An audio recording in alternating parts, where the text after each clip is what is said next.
this week.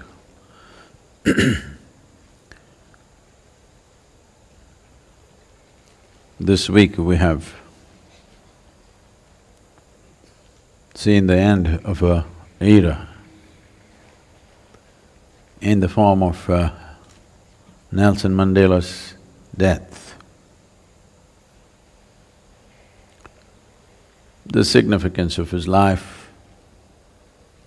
is not just political. Of course, politically, it's of great significance to that nation. But as a man, we have seen very few men like that in the last century. And as many of you who do not know the history of this nation's freedom struggle, even India's freedom struggle was incubated in South Africa. It is a certain affront to Mahatma Gandhi's dignity which the apartheid regime delivered, which ignited India's spiritual movement in a big way. It's unfortunate that injustice, subjugation,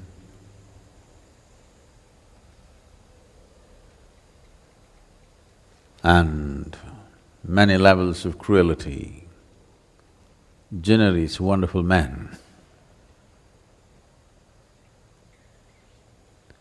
We have to find a way, which is what is our effort, to generate such men when there is no strife, when there is no subjugation, when there is no injustice. We should incubate such men in joy, in celebration. But largely societies have failed to do that. Because it's pain that becomes the most profound experience of most human life. Not joy, not love, not ecstasy, it's a pain. It's the profoundness of that experience which spawns men of rare qualities, of incredible strength and balance. Having gone through unspeakable levels of cruelty and injustice, in spite of that, not becoming bitter and hateful. This is the hallmark of Mandela, that he still lived laughing, joyful, not resentful.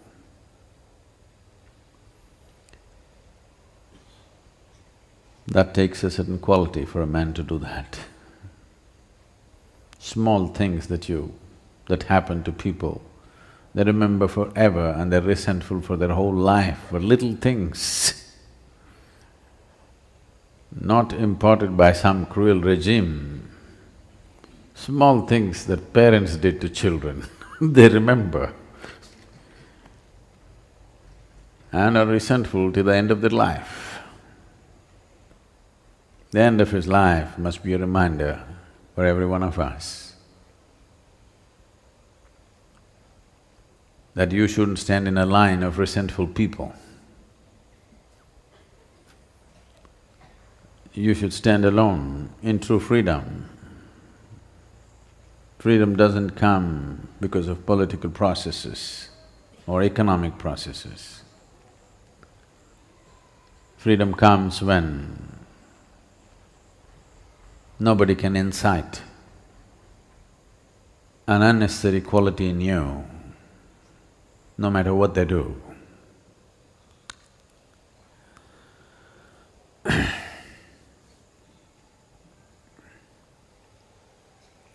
His eventful life has come to an end.